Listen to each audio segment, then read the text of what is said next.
Even if he calls me and tells me, hey, business is down, we need this. Now, it's okay, but I'll never get back to him because I don't have means. I'm struggling on how to stay afloat mentally. I was doing badly. Welcome to BFM TV na hii ndiyo story ya biashara tunaitaga Bizbusters. And I'm your host James na leo tuko na George hapa. George ni mtu amefanya kwa biashara ya kuandikwa sana in insurance industry, and if you have anything to do with insurance you can reach on me ama namba yake ndazaiweka hapo, unampigia, he will sort you with everything, and he is someone who I have dealt with for more than I think tumejuana more than 20 years, almost 20 tulijuana tukua shule. Around 15 years here. And ni mtu tunaweza trust, hawezi kupeleka njia mbaya, na kupeleka nipigie tutasort na yeye, nitakupeleka mpaka home kwao. Unajua. So otherwise, George. Yes.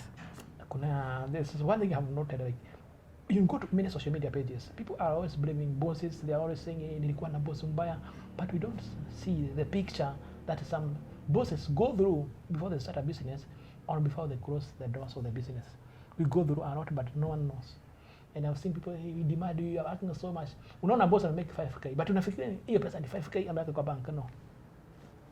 So, to be your journey of starting a biz out of your employment, ama what we call self-employment. Mtu watu wengi wameandikwa, wanasema watu wameandikwa, mmejiandika mko laki. Sasa sema wewe ujaribu. How was the journey? Hii safari haikuwa rahisi, haikuwa ngumu sana, but eventually closed doors. Let us start how my first concept, getting that idea, I want to do this. I'll tell you where my idea came from. No, there's a time I used to work in THIKA town. Kwa pale kuna base, kuna tunachapa some healthy drinks, pudding and herbal tea. And now I even don't start. I wanted you to start with a business that was in Nakuru, but I remembered your journey started in THIKA. Yeah. Ama ni Ebu? It started in THIKA. No, nikiwa pale every evening nikitoka job nakimbia pale kunywa uji ama na kunywa herbal tea, saa zingine nakula tu matunda. And I found it interesting. It was a very healthy lifestyle anyway. And people would flock in that place. Bado hiyo biashara iko. And now I shifted to a different town. No. Let's don't go there first. Tumeagiri. Umeandikwa kazi zeka. You are doing kazi yako ya insurance bado. You made a race, I can do another business. Game shop. Because if you avoid that, we don't tell you not tell us the full entrepreneur journey yako. I thought vitu zingine ziko kwa kaburi ya sahau, sasa umezifufua. Ndio nimekumbuka, hata nilikuwa nimesahau your story by the way. Mimi nimetulia tu pale THIKA. Nimejikusanya na tupesa twangu. Nimewekelea hapa kwa asset hapa. Unaona BFM amejenga biashara 3. BFM ako pale. Hiyo time ulikuwa umeanza? Still have the business. Sasa mimi niko pale nimejishikilia ka asset mahali. Alafu najiuliza bana, hii pesa haitoshi. Mimi ni kijana nahitaji kuchapa sherehe. I need to fund 1, 2, 3 big projects. I need to grow. Kasema sasa ninunue kagari. Nikae msee wa corporate world. Kagari na katai asubuhi. Haikuji mbaya. Nikaamua nafanya hivyo. So I secured my funds, ziko intact, ziko kwa bank account. Zimetulia. Ukihitaji loan. Na hapo kama kuna devil sijui kwa nini by the way. Hey. Anafuataka ukuweka gilimera na kwa bank. Mimi nakumbuka kwa time nilikuwa the same situation. Devil anakutafutaga chini ya kitanda nakutoa hivi. Then every deal sounds sweet. Yeah. Ukiona hiyo very sweet. Yeah, very sweet. Sasa mimi hata before, sasa hiyo nina gabble na ambia best yangu. Kuna kagari kanaitwa Suzuki Swift Sports. Yeah, nikasubuhu sana. Mimi nataka hiyo gari. SRS something.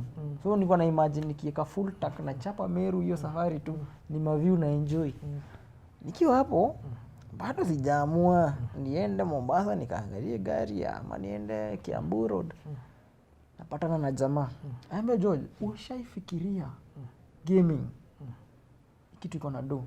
Gaming iko na pesa. Na nimeona hata leo actually hata before nipatane na jamaa A friend of mine I met when I was working in Embu, alikuwa anaitwa Tony.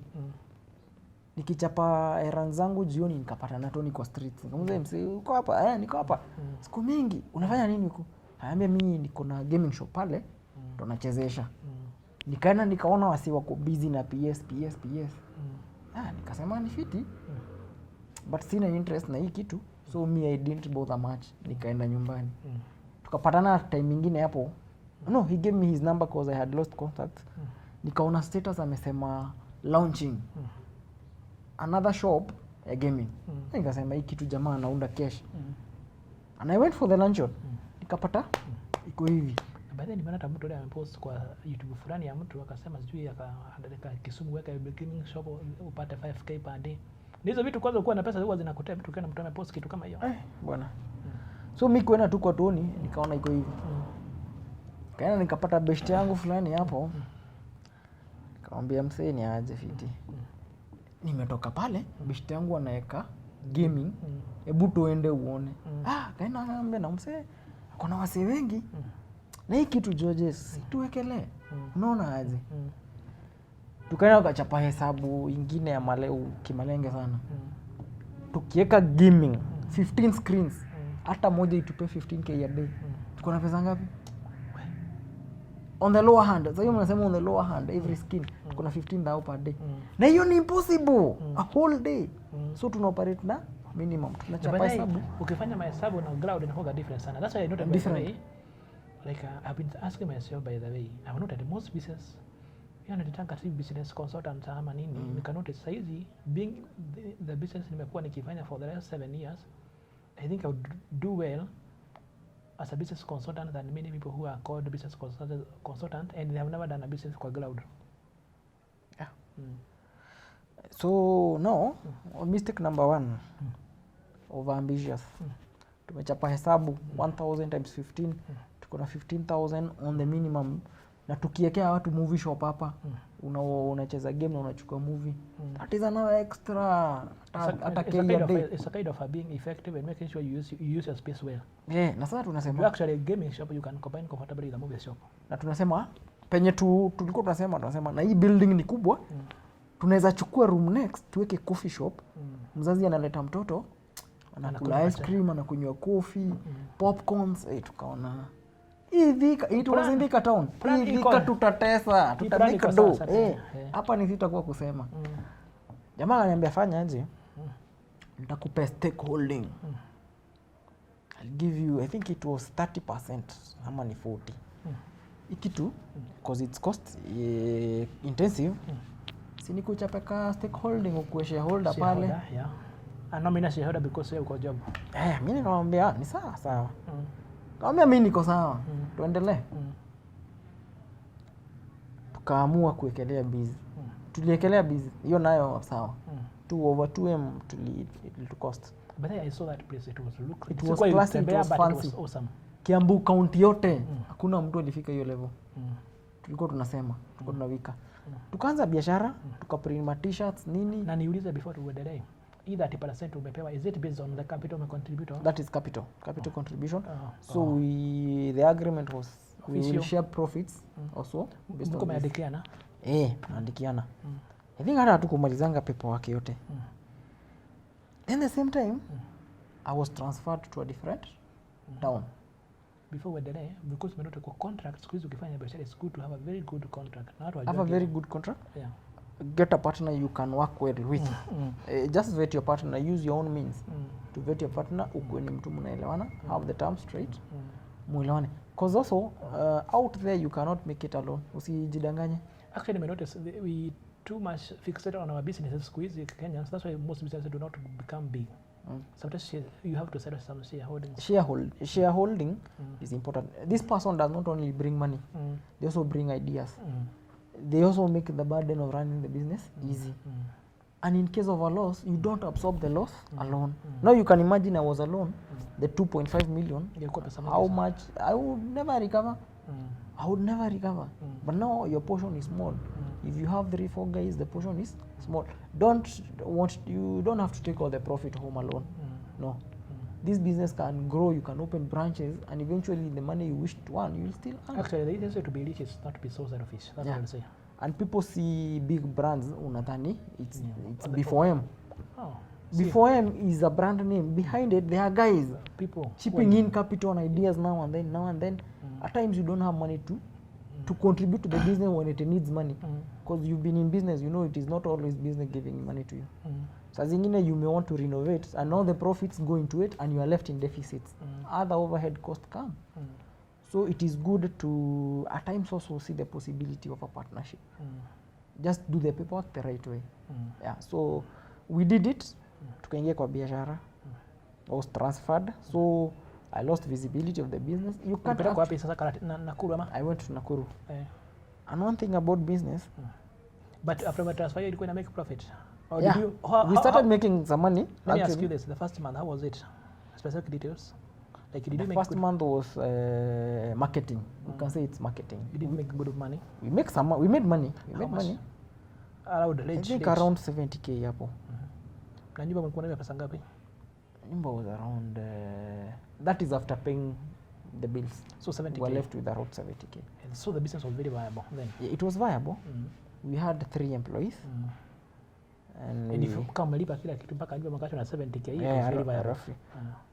Then we made some money that month. No, first month we didn't make money because I remember we had to contribute for the rent. We had to go back to our pockets and pay rent. But there was hope this business will grow. You could see the traffic, people are coming in, social media, people were saying we are meeting at this place. It was awesome. We could now start holding tournaments, people compete. But most of the time I'm not in the business because I'm an employee. I moved to Nakuru. The same time we decided to rebrand the shop, change seating positions, introduce a movie shop. The money we had made, we put it back into business. So ile pesa mlimake now the second month? Yeah, we put it back into business. Umetransfer hiyo third month ama second month? I think the third month. So second now na third mlimake profit but sasa ukamove. Tulimake the second tulimake pesa kidogo. The third ilianza kuingia. Tukaamua to restructure na to introduce a movie shop and everything. Now I also moved to another town. So I had to leave my partner to run the business. My partner is not a full-time available person. Ako kwa kazi yake pia. So you are entrusting someone to run this business for you. Na hapo ndio nimeona it's very hard to get and you know, other people. Okay, in business I said I normally say you don't have to trust people in business. Have systems. Yeah, there is that element. I trust you, but you should have mitigations. You should minimize chances of people stealing money from you or just being reckless with their resources. They must take good care of it. I would agree with you that. That's the thing. So we had entrusted people to run the business. You put some CCTV here and there, but you cannot control 100%. Then with the gaming, you find yourself in the wrong hands every now and then. You have minors playing, their parents are complaining, you have legal issues coming in. Sivo amekuja. Polisi wamekuja, license yenu sijui nini, sitting capacity. But it was a potential business because there are businesses like but I believe unaona watu sometimes wanakuwa nakuja, it can be your competitors. Competitors walijaa. Actually after we opened, we had huge massive traffic. Another guy opened a business. And I remember me and my partner. Unaona sasa hao wanaweza kopia alikuwa na kutumia. I remember my partner akiniambia na competitor ameingia. Kuna jamaa kuna venye wana observe ni kama wajaribu kulan. Then few weeks later tukasikia wamefungua a lounge bigger like ours, kubwa. Tukasema si jamaa angetuita before fungue. Si angekuja tu atuite tuulize wase hii business inawapeleka aje. Na hiyo ndio kitu Kenya inakosekana na Africa. That's why we mess a lot. Because he opened a big one, kubwa. It must have costed him a good amount of money. So tuko hapa we are struggling trying to figure out how do we make this thing effective. Na mwingine naye anaenda kuwekelea the same. Mwingine anaekelea and we are feeling this guy. Tunasema aki si angeguzwa tu akuje atuulize wase. Hata tumpe 50% shares. Hii pesa tujue vile tuta market we become na kama ni mse full time. We monopolize hapa because you learn about the history of Facebook with the same concept. Mark Zuckerberg akakaa na hiyo kampani yake peke yake haingekuwa hapo imefika. And remember, we also noted we are competing for the same customers. The same. So he will take a portion of my customer and now. It's the same thing happening. Venye sisi tulichukua customers ule jamaa mwingine. Before utoke Nyeri, you know what happened to studios. But now look at the studios, they are all cropping up. They don't know. Cropping. They think today you are alone in the industry, tomorrow they think before was making good money, that's why it grew. They don't know we had a backup industry. We had other investment we are doing that used to bring money than the studio. So used to find the studio. No, they all crap up. 5 years down the line, you might find like everyone amechama milioni moja. And that's how you find the economy in a collapse.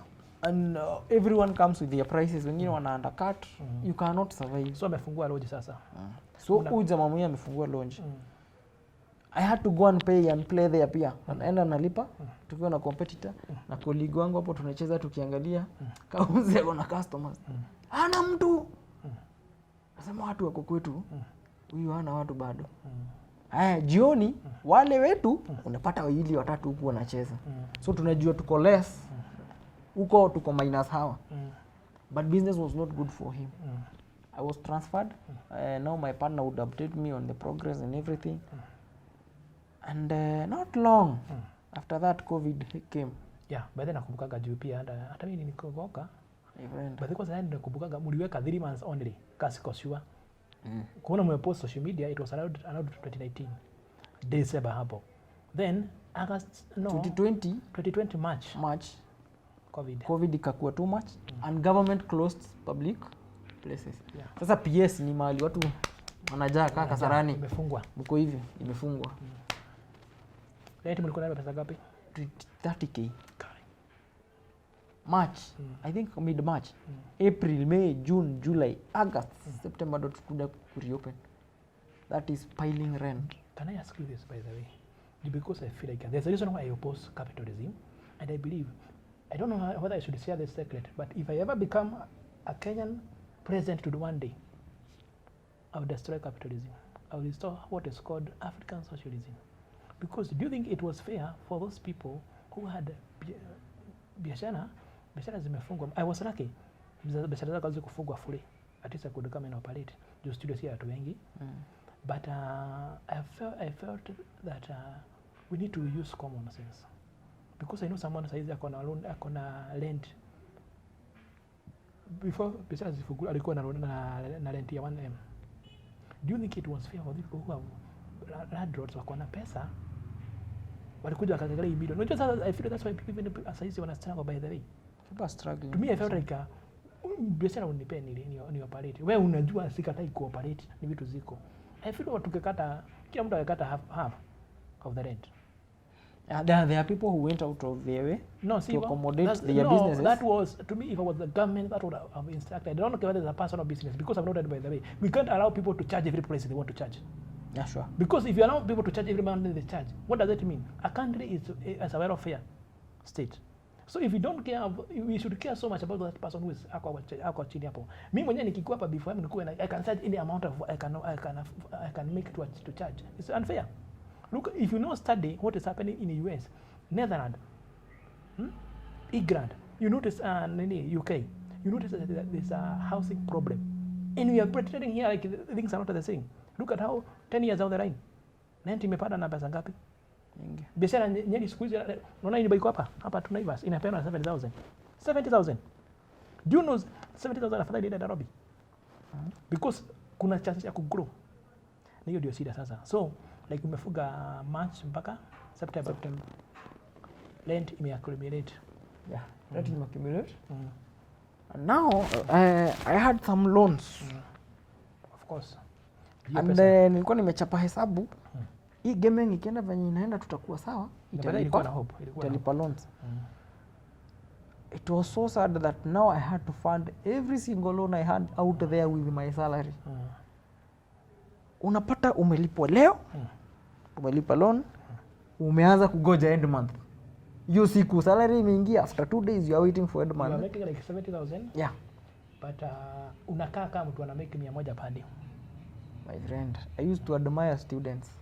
Yeah, you can. Unajua msee ako na help na amelipwa na mzazi hostel. Help tu ndo anacheza nayo. Kamil card hapa. it was hell. So bills zinaingia. There is nothing you can do about it. You don't have control over this disease. I had to find ways to survive.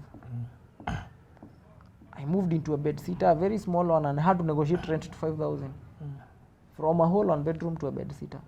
Just trying to figure out how will life be after here. Now in September we reopened. After the rules were relaxed, tukaamua manze hatuwezi vumilia cheturu. But remember, these are people who have not made a coin for almost an year. They've been operating on a loss actually, because they are standing costs that you must meet. We had electricity bills not paid, network connectivity not paid. So once we reopened, I was so down that I had to surrender the business. I had to give it to my partner. Assume me, I don't know this business. Me, if I need to be sane, I must leave it to this guy. And